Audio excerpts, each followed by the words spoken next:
Hi all, നമ്മളിന്ന് സിവിക്സിലെ second ചാപ്റ്ററോടെ start ചെയ്യുകയാണ്. Chapter name federalism. First chapter power sharing ആയിരുന്നു, അത് ഓൾറെഡി അപ്ലോഡ് ചെയ്തിട്ടുണ്ടായിരുന്നു.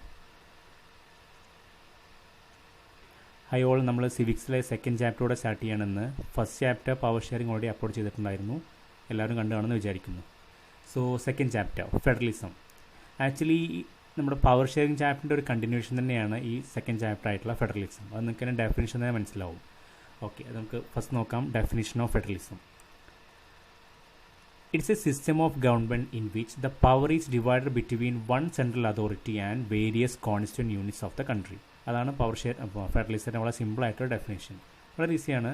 ഇവിടെ എന്താ ചെയ്യുന്നത്, ഗവൺമെൻറ് അതിൻ്റെ പവർ മറ്റ് കോൺസ്റ്റൻറ്റ് യൂണിറ്റുമായിട്ട് ഷെയർ ചെയ്യുന്നു. ഇവിടെ ഈ കോൺസ്റ്റൻറ്റ് യൂണിറ്റ്സ് എന്ന് പറയുന്നത് മറ്റൊന്നുമല്ല, നമ്മുടെ സ്റ്റേറ്റ് ഗവൺമെൻറ് ആവാം, ലോക്കൽ ബോഡീസ് ആവാം, അങ്ങനെയുള്ള ലെവൽ ഓഫ് ഗവൺമെൻറ് ആണ് ഇവിടെ കോൺസ്റ്റൻറ്റ് യൂണിറ്റ്സ് എന്ന് പറയുന്നത്. ഇവിടെ ചെയ്യുന്നത് സെൻട്രൽ ഗവൺമെൻറ് ആണ് പവർ ഷെയർ ചെയ്തിരിക്കുകയാണ്. ഒരു ഗവൺമെൻറ് തന്നെ സെൻട്രൽ ഗവൺമെൻറ്റുമായിട്ടും അതുപോലെ മറ്റ് കോൺസ്റ്റൻറ്റ് യൂണിറ്റ്സുമായിട്ടും പവർ ചെയ്തിരിക്കുന്നു. അങ്ങനെ ആ പവർ ഷെയർ ചെയ്യുന്ന ഒരു സിസ്റ്റമാണ് ഫെഡറലിസം. അപ്പോൾ ഇവിടെ നമുക്ക് ആ വാക്ക് വീണ്ടും വന്നിട്ടുണ്ട്, പവർ ഷെയറിങ്. അതുകൊണ്ടാണ് ഞാൻ പറഞ്ഞത് നമ്മുടെ ഫസ്റ്റ് ചാപ്റ്ററിൻ്റെ ഒരു ഡയറക്റ്റ് കണ്ടിന്യൂഷൻ തന്നെയാണ് ഈ സെക്കൻഡ് ചാപ്റ്റർ ആയിട്ടുള്ള ഫെഡറലിസം എന്നുള്ളത്. ഇനി ഇതിൽ വളരെ ഇമ്പോർട്ടൻ്റ് ആയിട്ടുള്ളൊരു 5 മാർക്ക് ടോപ്പിക്കാണ് കീ ഫീച്ചേഴ്സ് ഓഫ് ഫെഡറലിസം. വളരെ ഇമ്പോർട്ടൻ്റ് ആണ്, ഫ്രീക്വൻ്റ്ലി CBSE ചോദിക്കുന്ന ഒരു ക്വസ്റ്റ്യൻ കൂടിയാണ്. നമുക്ക് നോക്കാം എന്തെല്ലാമാണ് ഫെഡറലിസത്തിൻ്റെ ഫീച്ചേഴ്സ് എന്നുള്ളത്. Feature number 1, there are 2 or more levels of government. അതിന് ടയേഴ്സ് എന്ന് പറയാറുണ്ട്. അത് നിങ്ങൾക്ക് ആ ഡെഫിനിഷനെ മനസ്സിലാവുന്ന കാര്യമാണ്, വളരെ സിമ്പിളാണ്.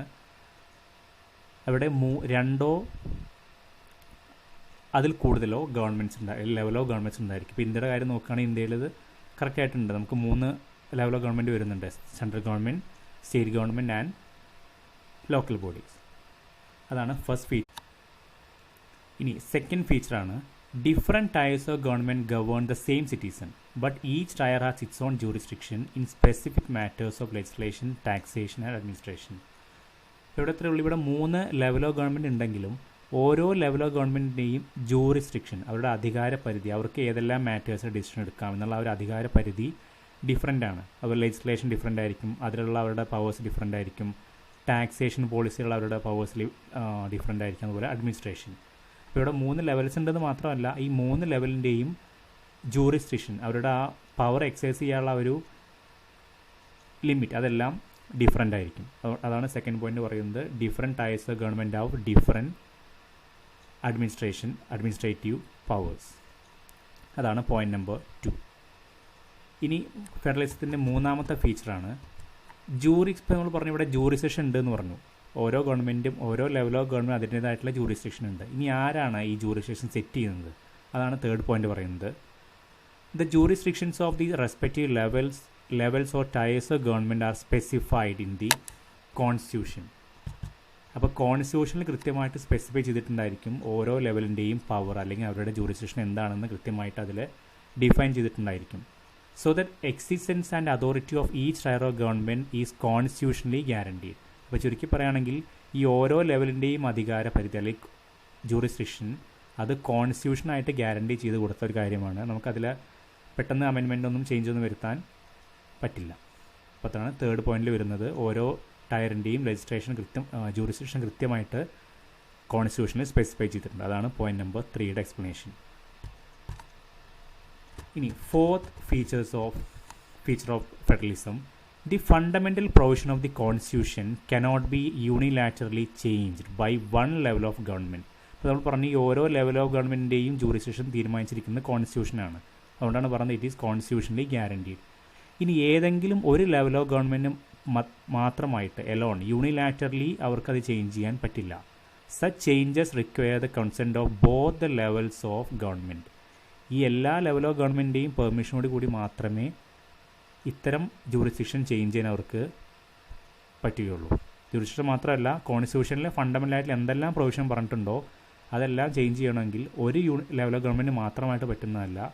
ദേ want to consult with other levels of government also. അതാണ് ഫോർത്ത് ഫീച്ചർ ഓഫ് ഫെഡറലിസം. ഇതെല്ലാം നിങ്ങൾക്ക് കാണാൻ സാധിക്കും, ഇതെല്ലാം നമ്മുടെ ഇന്ത്യൻ ഫെഡറലിസമായിട്ട് എക്സാക്ട്ലി മാച്ച് ചെയ്യുന്ന പോയിന്റ്സ് തന്നെയാണ്. ഇനി fifth point of federalism, courts have the power to interpret the constitution and the power of different levels of government. ഇനി ഇൻ കേസ് ഇവിടെ എന്തെങ്കിലും ഒരു ഡിസ്പ്യൂട്ട് വരികയാണെങ്കിൽ, ഈ ഡിഫറെൻറ്റ് ലെവൽസ് ഓഫ് ഗവൺമെൻറ് തമ്മിൽ എന്തെങ്കിലും ഒരു തർക്കം ഡിസ്പ്യൂട്ട് വരികയാണെങ്കിൽ അത് സോൾവ് ചെയ്യാനുള്ള പവർ, അതുപോലെ നമ്മുടെ കോൺസ്റ്റിറ്റ്യൂഷൻ ഇൻ്റർപ്രറ്റ് ചെയ്യാനുള്ള പവർ, അതെല്ലാം ഉണ്ടായിരിക്കുന്നത് കോർട്ടിന് മാത്രമാണ്, എസ്പെഷ്യലി സുപ്രീം കോർട്ട്. ഇനി പോയിന്റ് അത് അടുത്ത സെൻറ്റൻസ് പറയുന്നുണ്ട്, the highest court acts as an umpire if disputes arise between different levels of government in the exercise of their respective powers. ഇത് ഓൾറെഡി പറഞ്ഞതിന് മുമ്പ്. ഇപ്പോൾ ഈ .5 രണ്ട് കാര്യമാണ് പറയുന്നത്. ഒരു country, if A country is A federal one, അവിടെ കോൺസ്റ്റിറ്റ്യൂഷൻ ഇൻ്റർപ്രറ്റ് ചെയ്യാനുള്ള പവർ കോർട്ടിന് മാത്രമേ ഉണ്ടായിരിക്കുള്ളൂ.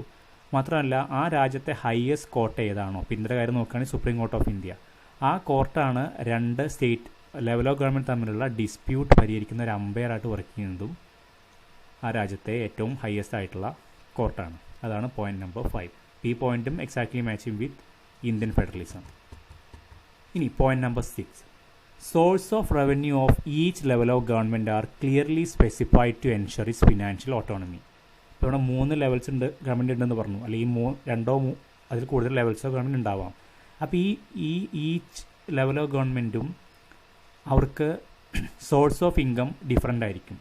ഇപ്പോൾ നമ്മൾ സ്റ്റേറ്റ് ഗവൺമെൻറ് കൊടുക്കുന്ന ടാക്സ് ആവില്ല സെൻട്രൽ ഗവൺമെൻറ് കൊടുക്കുന്നുണ്ടാവുക. അപ്പോൾ ഇതെല്ലാം കൃത്യമായിട്ട് സ്പെസിഫൈഡ് ആണ്, കോൺസ്റ്റിറ്റ്യൂഷൻ സ്പെസിഫൈഡ് ആയിരിക്കും. ഇതെന്തിനാണ്? To ensure its financial autonomy. ഈ ഓരോ ലെവൽ ഓഫ് ഗവൺമെൻറ്റിൻ്റെയും ഫൈനാൻഷ്യൽ ഓട്ടോണമി എൻഷുർ ചെയ്യാൻ വേണ്ടിയിട്ട് അവർക്ക് ഏതെല്ലാമാണ് അവരുടെ സോഴ്സ് ഓഫ് റവന്യൂ എന്ന് കൃത്യമായിട്ട് സ്പെസിഫൈ ചെയ്തിട്ടുണ്ട്. അപ്പോൾ ഇത്രയാണ് ഫെഡറലിസത്തിൻ്റെ ബേസിക് ആയിട്ടുള്ള ഫീച്ചേഴ്സ്. ഇനി നമ്മളിതിൻ്റെ ഒരു കൺക്ലൂഷൻ ആയിട്ടാണ് ഈ 7th പോയിന്റ് വരുന്നത്. The federal system thus has dual objectives to safeguard and promote unity of the country while at the same time accommodate regional diversity. അപ്പോൾ അങ്ങനെ നോക്കുകയാണെങ്കിൽ ഈ ഫെഡറലിസത്തിന് 2 ഒബ്ജക്റ്റീവാണുള്ളത്. ഒന്ന്, to safeguard and promote unity of the country.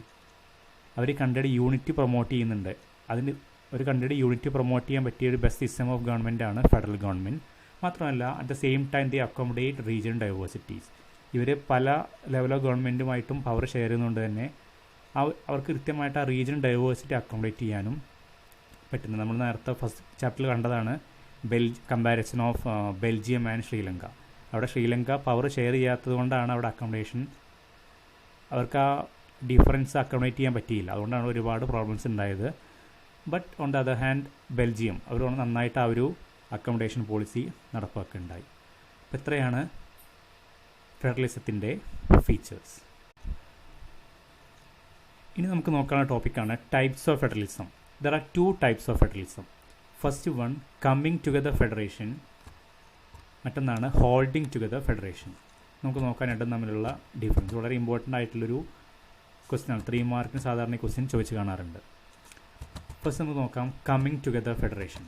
ഇതിൽ first ആയിട്ട് വരുന്നത് here independent states voluntarily form a bigger union. നിങ്ങൾക്കത് ആ പേര് തന്നെ കാണാൻ പറ്റും, കമ്മിങ് ടുഗദർ ആണ്. ഒരു ഫോഴ്സും ഇല്ലാതെ ഇവിടെ ഇൻഡിപെൻഡൻ്റായി നിൽക്കുന്ന സ്റ്റേറ്റ്സ് അവരെ ഒരു ബിഗ്ഗർ യൂണിയനുമായിട്ട് ചേരുന്നു. Independent states voluntarily form a bigger union. അത്ര ഫെഡറേഷൻ അറിയപ്പെടുന്ന പേരാണ് കമ്മിങ് ടുഗദർ ഫെഡറേഷൻ. ദെൻ എന്തിനായിരിക്കും അവർ ചെയ്യുന്നുണ്ടായിരിക്കുക? They enhance their security by pooling together sovereignty and identity. അപ്പോൾ ഈ സ്റ്റേറ്റ് അവർ ഇൻഡിപെൻഡൻ്റായി നിൽക്കുന്നതിന് പകരം if they are a part of a big union, അങ്ങനെ ആയിക്കഴിഞ്ഞാൽ അവർക്ക് it will enhance their sovereignty and identity. അവർക്ക് ശരിക്കും ഐഡൻറ്റിറ്റി കിട്ടുക ചെയ്യുന്നത്. If they are a part of A nation, ഇൻഡിപെൻഡൻ്റായി നിൽക്കുന്ന സ്റ്റേറ്റ് അതിന് പകരം ഒരു നേഷൻ്റെ ഭാഗമാവുകയാണെങ്കിൽ അവർക്ക് കൂടുതൽ സോവറിനിറ്റി കിട്ടുകയും മാത്രമല്ല അവർക്കൊരു ഐഡൻറ്റിറ്റി ഇവിടെ കിട്ടുന്നുണ്ട്. അതുകൊണ്ടാണ് ഈ ഒരു സിസ്റ്റത്തിൻ്റെ ഒരു merit. So they enhance their security by pooling their sovereignty and identity. ഇനി third one, the states and the centre have equal powers. ഇതിൻ്റെ യുണീക്ക് ആയിട്ടുള്ളൊരു ഫീച്ചറാണ്. സാധാരണ ഫെഡറേഷൻ പോലെയല്ല, ഇവിടെ സ്റ്റേറ്റ് ഗവൺമെൻറ്റിനും അതുപോലെ സെൻട്രൽ ലെവൽ ഗവൺമെൻറ്റിനും ഈക്വൽ പവേഴ്സ് ആയിരിക്കും ഉണ്ടാവുക. നമുക്കറിയാം അപ്പോൾ ഇന്ത്യയിലുള്ള ഫെഡറേഷൻ ഇതല്ല എന്ന് നമുക്ക് ഈ ലാസ്റ്റ് പോയിന്റ് തന്നെ മനസ്സിലാവുന്നുണ്ട്. കാരണം ഇന്ത്യയിലെ സെൻട്രൽ ഗവൺമെൻറ്റും സ്റ്റേറ്റ് ഗവൺമെൻറ്റും ഈക്വൽ പവേഴ്സ് അല്ല വരുന്നത്. ഇനി എക്സാമ്പിൾ, ഇതിൽ 3 എക്സാമ്പിൾ നമുക്ക് പഠിക്കാനുള്ളത്. USA, Switzerland and Australia. ഈ 3 കൺട്രീസാണ് കമ്മിങ് ടു ദ ഫെഡറേഷത്തിൻ്റെ എക്സാമ്പിൾ. ശരിക്കും നിങ്ങൾക്ക് ആ USA എന്നുള്ള ഫസ്റ്റ് വേർഡിൽ തന്നെ ഈ 3 പേരും കിട്ടുന്നുണ്ട്. U stands for USA, S for Switzerland, and A for Australia. ഇനി സെക്കൻഡ് ടൈപ്പ് ഓഫ് ഫെഡറലിസം ആണ്, അല്ലെങ്കിൽ സെക്കൻഡ് ടൈപ്പ് ഓഫ് ഫെഡറേഷൻ ആണ് ഹോൾഡിംഗ് ടുഗദർ ഫെഡറേഷൻ. നിങ്ങൾക്ക് ആ വേർഡ് തന്നെ അസ്യൂം ചെയ്യാൻ പറ്റും, ഇവിടെ ആരോ ഹോൾഡ് ചെയ്യുകയാണ്, കുറച്ചൊരു ഫോഴ്സ്ഫുള്ളായിട്ട് ചെയ്യുന്നൊരു സംഭവമാണ്. നമ്മൾ ആദ്യം പറഞ്ഞ ഇവിടെ വളണ്ടറിലി ആണ് പറഞ്ഞത്, അത്രയും ഫോഴ്സ് ഒന്നും ഇല്ലാതെ. എന്നാൽ ഇവിടെ കുറച്ചൊരു ഹോൾഡിൻ്റെ പ്രശ്നം വരുന്നുണ്ട്. ഓക്കെ, നമുക്ക് നോക്കാം. Point number 1, here a large country decides to divide its power between the state and the central government. ഇവിടെ ഒരു large country, a country like ഇന്ത്യയോ അല്ലെങ്കിൽ ചൈനയെ പോലുള്ളൊരു കൺട്രി ഒക്കെ അവരെന്ത് ചെയ്യുന്നു, divide its power between state and central government. അതിൻ്റെ പവേഴ്സ് സെൻട്രൽ ഗവൺമെൻറ്റുമായിട്ടും അതുപോലെ മറ്റ് സ്റ്റേറ്റ് ഗവൺമെൻറ്റുമായിട്ടും ഷെയർ ചെയ്യുന്നു. ആ ഒരു സിസ്റ്റം ഓഫ് പവർ ഷെയറിംഗ് ഫെഡറേഷനാണ് പവർ ഷെയറിംഗ് എന്ന് പറയാം നമുക്ക് ഹോൾഡിംഗ് ടുഗദർ ഫെഡറലിസം. ഇനി ഇതിൻ്റെ മറ്റൊരു ഫീച്ചറാണ്, നമുക്ക് ഗസ് ചെയ്യാൻ പറ്റും, the central government is always more powerful than the regional state. നമ്മളിവിടെ പറഞ്ഞു ഇവിടെ സ്റ്റേറ്റിനും സെൻട്രലിനും ഈക്വൽ പവേഴ്സാണ്. എന്നാൽ ഇവിടെ എങ്ങനെയല്ല, ഇവിടെ സെൻട്രൽ ഗവൺമെൻറ്റിനായിരിക്കും കുറച്ചുകൂടെ പവർ കൂടുതലുണ്ടായിരിക്കുക. മാത്രമല്ല, third point, different constituent units have unequal powers. ഇവിടെ യൂഷ്വലി രണ്ടോ അതിൽ കൂടുതലോ ലെവൽ ഓഫ് ഗവൺമെൻറ് ഉണ്ടാവാറുണ്ട്. So different constituent units have unequal powers. ഇത് നേരത്തെ കണ്ടു, സെൻട്രലിന് കുറച്ചുകൂടെ കൂടുതൽ പവേഴ്സ് ആയിരിക്കും, സ്റ്റേറ്റിനെ കുറച്ചുകൂടെ കുറയുന്നു. ലോക്കൽ ബോഡീസിൻ്റെ കാര്യം എടുക്കുമ്പോൾ ഒന്നുകൂടെ അവർക്ക് പവർ കുറയുന്നു. അപ്പോൾ ഇത്രയും ഈ സ്റ്റേറ്റ്, സെൻട്രൽ, ലോക്കൽ ബോഡീസ് ഇവർക്കെല്ലാം അൺഈക്വൽ ആയിട്ടുള്ള പവേഴ്സ് ആയിരിക്കും ഉണ്ടാകുക. അപ്പോൾ നിങ്ങൾക്ക് ഇവിടെ എക്സാമ്പിൾ ഗസ് ചെയ്യാൻ പറ്റും. ഇന്ത്യ ഒരു എക്സാമ്പിളാണ്. Example India, Spain and Belgium. ഈ 3 കൺട്രീസാണ് ഹോൾഡിംഗ് ടു ദ ഫെഡറേഷൻസിൻ്റെ എക്സാമ്പിൾ. സോ നമ്മളിന്ന് കംപ്ലീറ്റ് ചെയ്തത് മെയിനായിട്ട് 3 ടോപ്പിക്സാണ്.